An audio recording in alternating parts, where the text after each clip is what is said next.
السلام علیکم ورحمۃ اللہ وبرکاتہ۔ آج اس ختم القرآن کی مجلس میں اپنے آپ کو حاضر ہونے کی بات سعادت سمجھ رہا ہوں، خوش قسمتی سمجھ رہا ہوں کہ اللہ پاک نے مجھے یہ موقع عطا فرمایا۔ یہ بالکل حقیقت اور صحیح بات ابھی مفتی ابراہیم صاحب دعوت برکاتہ نے فرمائی کہ ماشاءاللہ ان بچوں نے بڑا اچھا قرآن پڑھا ہے، اللہ ان کو اور ترقیات سے نوازے، اور خاص کر کے ان کے اساتذہ کو، ان کے والدین کو، مسجد کمیٹی کے ذمہ داران کو اللہ تعالیٰ خوب ہمت طاقت عطا فرمائے اور اس مدرسے کو مزید ترقیات سے نوازے۔ اللہ تعالیٰ ہم سب کو اس کی قدر کرنے کی توفیق عطا فرمائے۔ ہم تو پڑھتے تھے، بالکل بچپنا تھا، جوانی شروع ہوئی تھی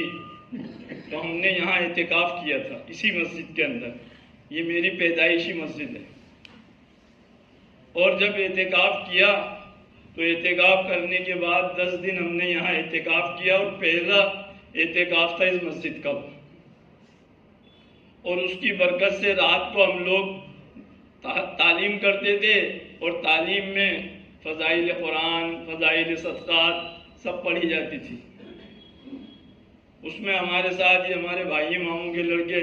اللہ ان کو جزائے خیر دے، رضی الدین بھائی یہ بھی تھے۔ جب ہم اعتکاف میں سے اٹھے تو ہم نے حافظ عبدالحنان صاحب یہاں امام تھے، میوات والوں کی سرپرستی یہاں رہی ہے، تو انہوں نے تشکیل کری اور تشکیل کر کے ایک جماعت بنائی۔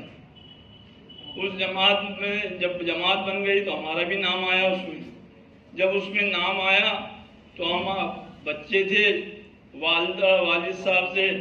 کہا کہ ہم تو جماعت میں جائیں گے، تو ہماری والدہ تو کبھی ان سے الگ ہوئے ہی نہیں تھے، تو رونے لگ گئی کہ ارے بھائی میں تو نہیں بھی جاؤں، پتہ نہیں کہاں جائیں گے، کیا ہوگا، کتنے دن کے لیے جائیں گے۔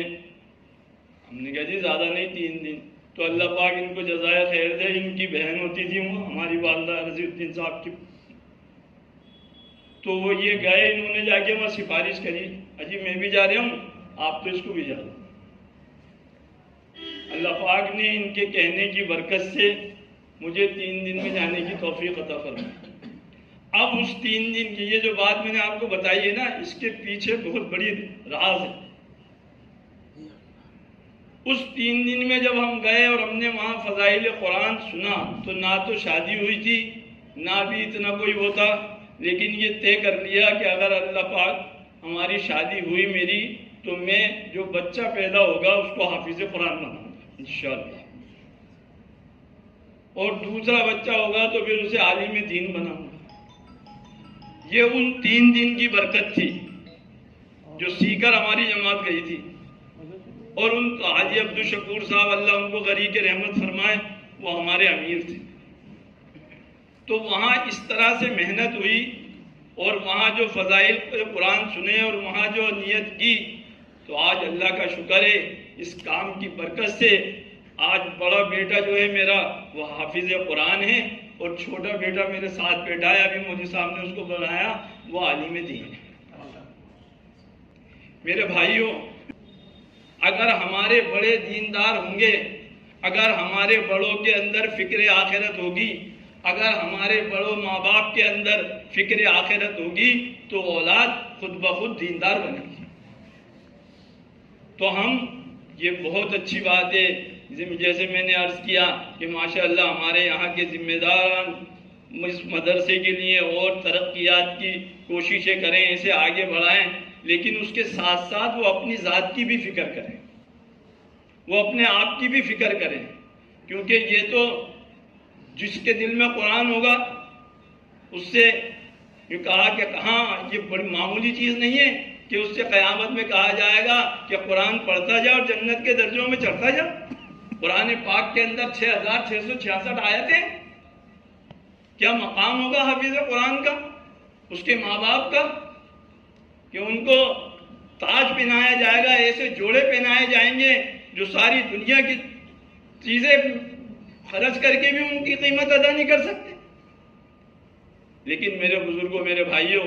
ان کا مقام تو ہوگا والدین کا، لیکن اصل یہ ہے کہ ان کا قرآن، ان کا دین، ان کی زندگیوں میں عملی طور پر، جیسے ابھی مفتی صاحب فرما رہے تھے کہ اصل عمل ہے، عملی طور پر باقی کیسے رہ جائے، اس کے لیے ہم سب کو اپنے آپ کو اللہ کے دین کی محنت کے لیے، اللہ کے راستے میں نکلنے کے لیے ترتیب بنانی چاہیے۔ ہم واقعات سن کے اور واقعات پڑھ کر کے ہم کر لیں، اس سے نہیں ہوگا، اصل چیز عمل ہے۔ ہاں، عمل ہی سے بنتی ہے زندگی، جنت بھی جہنم بھی، یہ خاکی اپنی فطرت میں نہ نوری ہے نہ ناری۔ اس لیے میرے بزرگوں، میرے بھائیوں، میری آپ تمام سے یہ درخواست ہے کہ آپ لوگ اپنے اللہ کے راستے میں نکلنے کی ترتیب بنائیں، اپنے گھروں میں دینی ماحول بنائیں، تاکہ ہماری زندگیوں میں عمل دین آ سکے۔